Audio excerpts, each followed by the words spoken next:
y'all, it's Carol, and I am going to be answering your question on what things should I consider in going to law school. And I'm going to tell you the number one thing about it is it's all hard. I have all this knowledge and I want to give it to you. That comes from the movie Rocky.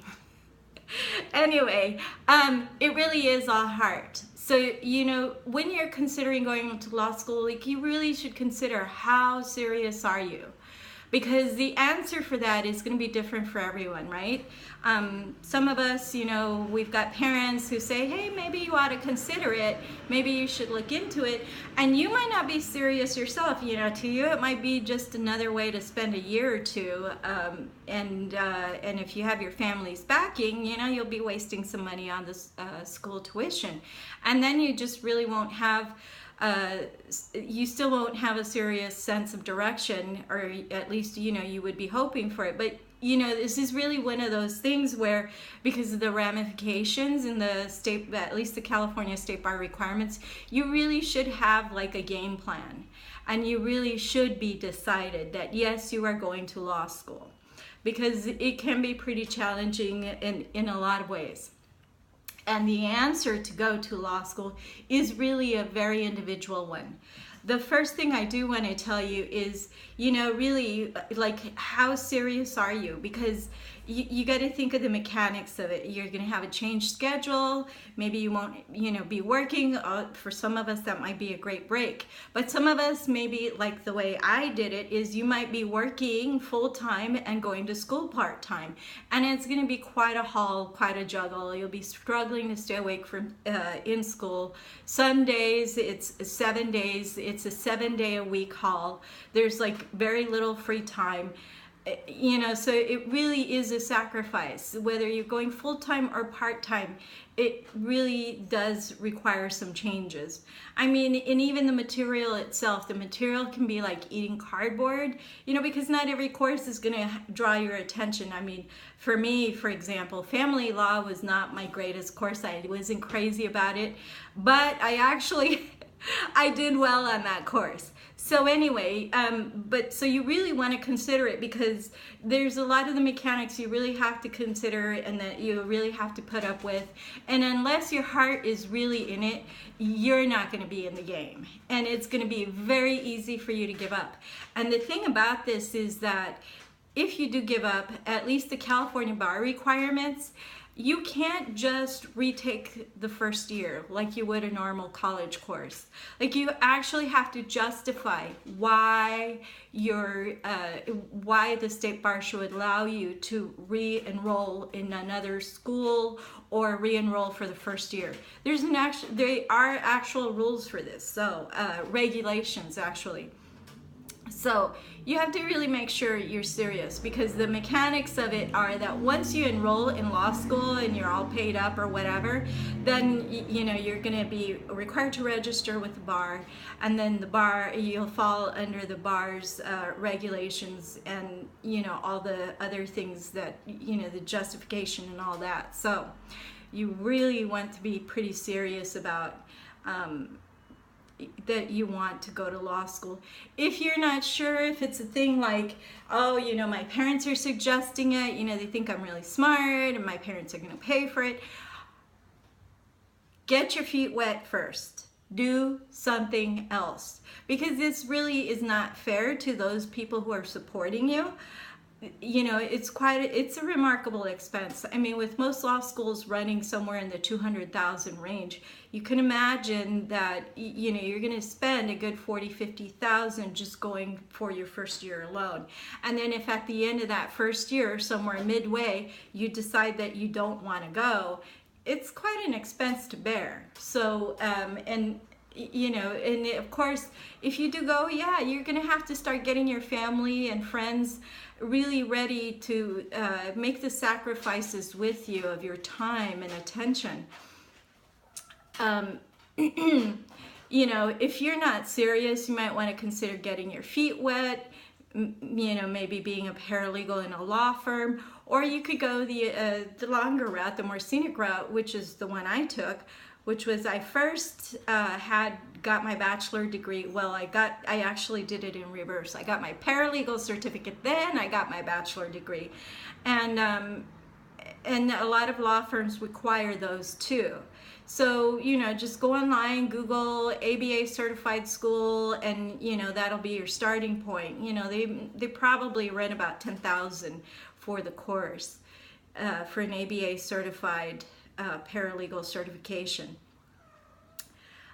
So once you've gotten your feet wet, that's a much cheaper way of deciding whether or not the legal profession is for you before you jump into a $40,000, $50,000 debt.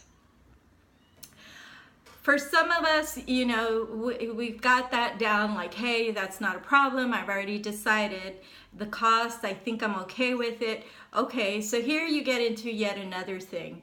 For some of us, law schools could be like, a good analogy is like your brand name jeans. Some people won't wear anything but True Religion, right? And then there are those of us who rip off the labels and we wear the heck out of those jeans. And we don't care. We just care about the fit and the comfort, right? Or the function of them. So you got to think about that, because if you think about like the cost and, there's like the first tier law school and the second tier law school. So you got like, for example, here in Southern California, there's UCLA Law School, there's USC Law School. Those are the first tier law schools. And of course, they're going to be top dollar. They're going to be a pretty good, pretty penny, as I like to put it. So, that's one thing you want to consider, because that ultimately segues into, well, really, what kind of job do you want to have? So you have to kind of begin with the end in mind, in that what is it you're picturing for yourself? Since you've got your mind made up, yes, I want to go to law school, then, what kind of a job are you picturing for yourself? Do you want to do like the big, civil rights stuff? There's actually programs out there that'll help you pay for your law school if you'll commit to doing some volunteer work and representation for these places. So seek them out. That could be a good way to cut your costs down on a first tier law school. But on the other hand, if you're like me, where you don't really care, as long as the school's accredited by the state, then, the lower expense might be the way to go. In fact, that was my starting point, is for me to consider. I started with the cost. The cost was my beginning point. Once I decided that yes, I would go to law school, the cost was my starting point, and I went from there.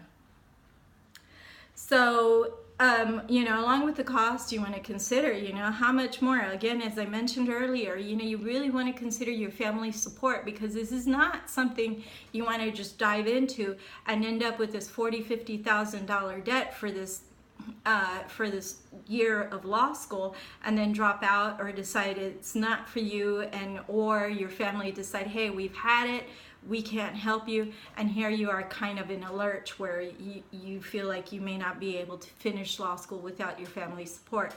So that's pretty much all I have for you as far as, making your decision, because once you make that decision, you do have to consider, hey, here in California, the California Bar does require you to register. You will have some debt, and if you happen to fail your first year, you're not going to be able to just repeat a course. You're going to have to do some justification here before you can continue on if you do fail. So last of all, I kind of just want to give you a quick rundown of how I started. I think that for me, law school I wasn't even dreaming of going to law school, but just the way things were happening in my life, everything seemed to point to I should go to law school. So I was kind of one of those, like, I kind of mumbled and grumbled and went, okay, I'll think about this. And I started looking into it, and I actually this is going to sound funny, but again, it goes back to once you've made a decision and you have the desire, things fall into place. And that's exactly what happened for me. I happened to meet somebody who was going to law school. It was low cost, which was exactly up my alley. And so I pretty much ended up with like no excuse to go to law school. My school, luckily, I passed my first year. It really was a struggle. And, you know, like I said, once you have your mind made up that yes, you will go, yes, you will finish, whatever it is, you're going to see this to the end. At least that was how I made my decision. I was able to actually finish, but it was a challenge in every which way. I mean, there were times when I lived in my car, and there were times when there was at least one time that I can point to where I showed up for class and I was so caught up in my daily living struggles that I didn't realize we had a midterm that class session. So, you know, when I walked in and I saw everybody studying, I went, oh, I better get with it. So I jumped in, and luckily it was a class that I was doing well on, and I just jumped in and, you know, I made it happen, and I actually scored pretty high on that exam because I knew where my weak points were. And I think that all comes back to that foundation of wanting to go. So again, you know, if you want to go, you'll make it happen. Cheers.